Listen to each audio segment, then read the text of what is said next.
Good morning friends.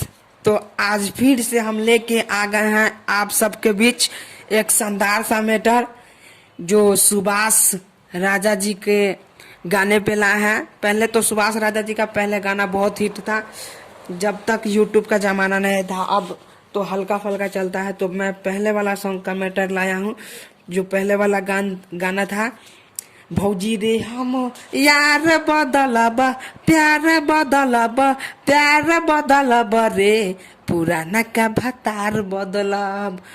यही गाने पर हम लाए हैं एक शानदार मैटर लोकगीत। तो आप लोग के सुन के बेहद खुशी होगा। तो चलिए सॉन्ग स्टार्ट करने से पहले आप सबसे एक रिक्वेस्ट है कि हमारे चैनल पे नए हैं तो हमारे चैनल को सब्सक्राइब कर लीजिए, ताकि जब भी मैं ऐसे ऐसे हिट मैटर डालूं तो सबसे पहले आप सबके पास। तो चलिए इसका मुखरा स्टार्ट करते हैं। सखी रे सब छाट गोइले बात कोइले हाथ धइले रे भतार ढोरी चाट गोइले भतार ढोरी चाट गोइले। सखी रे सब छाट गइले बात कइले हाथ धइले रे भतार ढोरी चाट गइले भतार ढोरी चाट गइले। तो फ्रेंड इसका मुखरा कैसा लगा आप सबके बीच? अच्छा लगा ना? अच्छा लगे तो हमारे चैनल को सब्सक्राइब कर लीजिए, ताकि जब भी मैं ऐसे ऐसे हिट मैटर डालूं तो सबसे पहले आप सबके पास पहुंचे। तो चलिए इसका अंतरा स्टार्ट करते हैं। कमर सोहरा के चटे ओठ लाली डोले लकनवा में डबल बाली। आई रे माई। कमर सोहरा के चटे ओठ लाली डोले लकनवा में डबल बाली। सखी रे खेत पाट गइले बाट कइले रे भतार ढोरी चाट गइले भतार ढोरी चाट गइले। तो इसका अंतरा कैसा लगा? अच्छा लगा? अच्छा लगे तो हमारे चैनल को सब्सक्राइब कर। तो चलिए इसका दूसरा अंतरा स्टार्ट करते हैं।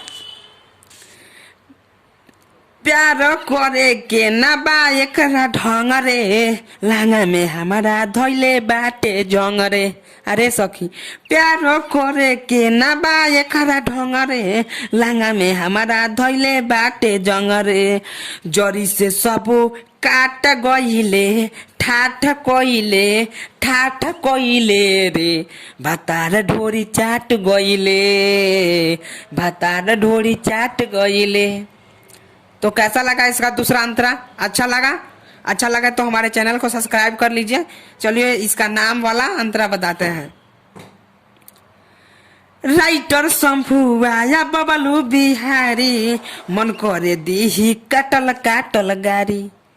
राइटर शंभू आया बबलू बिहारी मन करे दीही काटल काटल गारी। प्रभुजी सब जार गइले तार गइले रे भतार ढोरी चाट गइले भतार ढोरी चाट गइले। सखी रे सब छाट गइले बात कइले हाथ धइले रे भतार ढोरी चाट गइले भतार ढोरी चाट गइले। तो कैसा लगा? अच्छा लगे तो हमारे चैनल को सब्सक्राइब कर लीजिए, ताकि जब भी मैं ऐसे ऐसा हिट मैटर डालूं तो सबसे पहले आप सबके पास पहुंचे।